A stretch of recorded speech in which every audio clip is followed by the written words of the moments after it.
मला पापड प्रसादा लावायची सवय पण नाहीये. महापौर तुमचं सगळ्यांचं अभिनंदन आणि खास करून तुमचं. तुम्हाला न्याय भेटला. बरं तुम्ही खाली तिजोरीच्या चाव्या तुमच्या ताब्यात नाही घेतल्या आणि महत्वाच्या खुर्चीवर येऊन बसला. इथनं तुमचा कंट्रोल राहील पूर्ण शहरावरती आणि विशेषतः मी ज्या काल पक्षात होतो त्याच्यावरती राहील आणि आमच्यावर तर जायचं. आयुक्त साहेब गेले 4 वर्ष प्रशासन काळामध्ये तुमच्या काळात चांगलं काम झालं बरं. मग तुम्ही होतात तोपर्यंत. आता मग अशीच आपण काळजी म्हणले महापौर माझी की मी जेव्हा महापौर होतो तेव्हा प्रत्येक प्रभागाला मी 200-300 कोटी रुपये दिले होते. याचा अर्थ बीजेपीने 17 राष्ट्रवादीने 17 पर्यंत काम चालू केलं होतं. पण जो मूर्ती घोटाळा झालाच नाही तो बागलबोरीच्या पुढे उभा केला. 25 लाखाच्या मूर्त्या आणि एवढ्या ते ढोल वाजवले सगळे त्या. आणि त्यावेळेच्या राष्ट्रवादीला विरोध करता आला नाही की सांगता आलं नाही, बाजू मांडता आली नाही. त्यामुळे इथनं घरी सत्ता गेली. आता आमच्या पाडळ्याताई पण म्हणल्या आंधळ जळतील पुत्रपीठ जाते. पुत्री तर मला रोज दिसतात रात्री सकाळ दुपार संध्याकाळ. आंधळ कोण आहे?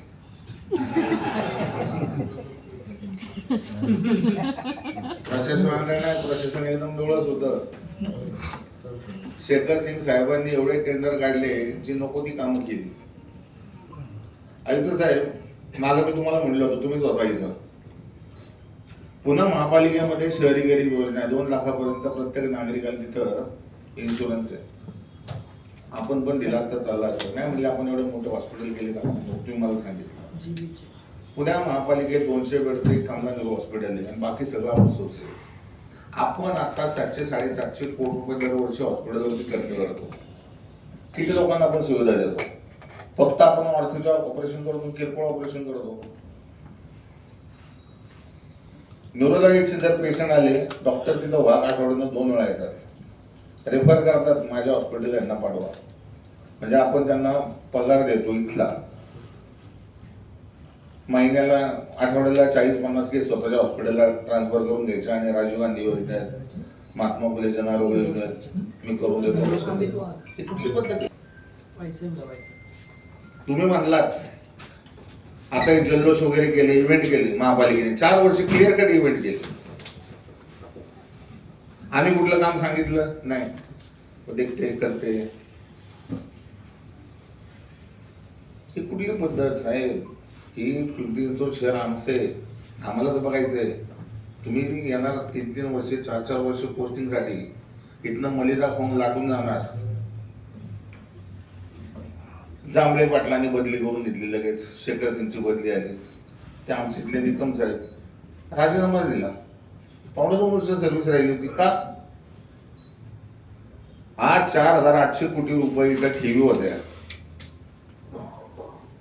त्यातल्या किती संपल्या? 2-2.5 कोटी संपल्या. 1800 काहीतरी राहिले शिल्लक. 4,500 कोटी रुपये देणं आहे. 500-600 कोटी रुपयाचे आपण बॉन्ड काढले. खरीच शेतू जिथं प्राधिकरणात सगळ्यांचा विरोध आहे, करू नका आम्हाला गरज नाही, तरी आपण ते केलं. निगडी पासून दापोडीपर्यंत आपण अर्बन स्ट्रीट डेव्हलप करतोय. 250 कोटी रुपयाचा टेंडर काढलं. कोणी मागणी केली होती? रस्ता बारीक केला, गाडी पार्किंगला जागा नाही. मेट्रो आता केलेली तुम्ही. तुम्ही आतमध्ये 2-2 किलोमीटर गाड्या सोडल्या असत्या, छोट्या बसेस बाकीच्या गोष्टी, तर लोक त्यांची 2 व्हीलर मेट्रो स्टेशनला घेऊनच ते आले. तुम्ही गाड्या उचलणार, ती पावती पाडणार, तो मेट्रो त्याला टेन्शन.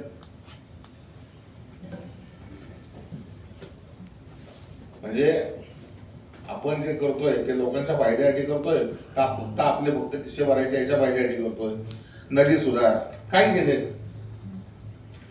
सगळं एसटीपीचं पाणी बरं ते जोश म्हणून कुठली कंपनी त्याची WDA कंपनी हे एसटीपी चालवायला घेणार. ही रिंग आहे सगळी. महापौर साहेब टोटल 100% रिंग आहेत बरं काय. सायकल ट्रॅक आता मी मागून घेतलं. आपल्या ज्या सायकल स्पर्धा आहे 0.15 तिन्ही ठेकेदार आपल्या इथे आहेत. रिंग 64 कोटी रुपये आपण खर्च केला. म्हणजे त्यांच्याकडे पूर्ण माहिती मागवली. त्यांनी मला एका पानाची माहिती दिली. म्हटलं नाही, मला सगळी डिटेल पाहिजे. 44.5 किलोमीटर आपले त्या ट्रॅक केले. काय केलं? सिलकोट केलं, पट्टे मारले आणि थोडेसे काहीतरी लोखंडी मुरल उभे केले. तिघे 0.15 कसे काय बिलो? ते स्टँडर्ड पुण्यात 12% बिलो, बारामती इंदापूर साईडला 17% बिलो. 456 किलोमीटरचा ट्रॅक होता साहेब तो.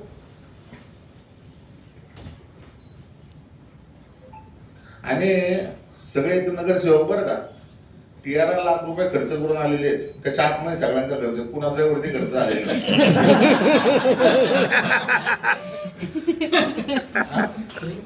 नाही ना, सगळ्यात माझं त्याच्या हाती. साहेब आम्ही इथं आलोय ना, नाही साहेब आम्ही इथं आलो ना, ऐकतो साहेब. मागे तुम्हाला बोललो होतो की शहर आमचे आम्हाला सुधारलं. आता आपण 26 मध्ये 41 पर्यंत तुमचा अहवाल आहे की 1 कोटी या शहराची लोकसंख्या होणार आहे. आज 35 लाख आहे. लोक वाढत चालले. पाण्याची काय परिस्थिती आहे? रावेत आपण डॅमला गेलो ना, तिथं मास्क बीस टाकलेलं असतं, तिथलं पाणी आपण उचलतोय.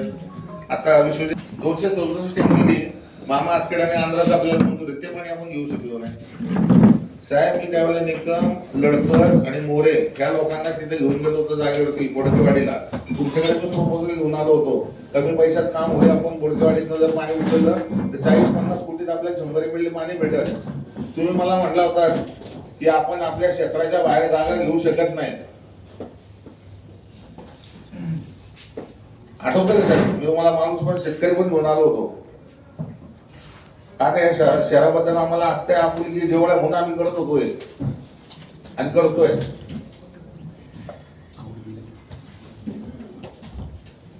सेक्टर 23च्या वरती जागा मंजूर आहे आपल्याला. काही पर्यावरण प्रेमी आहे नाही, आमची झाडं आमचं जाणं येण्याचं हे. अरे बाबा ही झाडं तोडली तर आम्ही 1000 लावून देऊ, लावतोय ना आपण. तिथं जर आपण पाणी स्टोरेज केलं, तिथनं बाय ग्रॅव्हिटी जर अख्ख्या शहराला पाणी पुरवलं, सगळे पंप पाऊस निघून जातील, टाक्यांची बऱ्यापैकी प्रेशर कमी होईल, लाईटचं वाचेल, सगळं वाचेल. साहेब हे बाकीचे आपण एवढा खर्च करतोय ना, तो बंद करा. आता महापौर साहेब तुमच्या भोसले हॉस्पिटल पासून 2.5 किलोमीटरवरती आपण आता मुशीमध्ये 800 बेडचं हॉस्पिटल करतोय. कुणासाठी? डॉक्टर लोकांचे आता 3 दिवस मध्ये पगार नाही आले, म्हणजे लेट झाले 3-4 दिवस, आठवडाभर. आणि आयुक्त साहेब तुम्ही ना सगळ्या अधिकाऱ्यांना म्हटलं होता की 1 महिन्यामध्ये पगार घेऊ नका, 1 महिना लेट पगार घ्या. बरोबर आहे का? ते आमच्या कानापर्यंत आलं. तुमची परिस्थिती असेल तर शहराची काय राहणार आहे?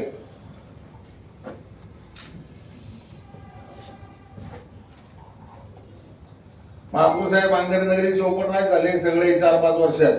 आणि सुलभाताईंनी जे सांगितलं ना श्वेतपत्रिका काढा, मी तर म्हणतो 17 पासून 25-26 पर्यंत काढा. आणि खरंच काढा. दूध का दूध, पाणी का पाणी, हे झालंच पाहिजे. आणि या शहराला कळलं पाहिजे खरे चोर कोण आहेत.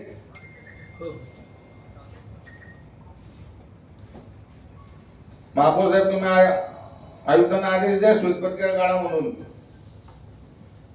आणि या शहराला पूर्ण कळू द्या की महापौर सुद्धा निष्पक्ष आहे, की बाबा सत्याची काळ धरून चालणार आहे. जसे स्वर्गीय अंकुशराव लांडगे होते त्यांचाच वारसा ही व्यक्ती पुढे चालवणार आहे. आणि हे 127 आहेत ना तुमच्या पाठीमागे 100% अशी छातीचा पोट करून उभे राहतील.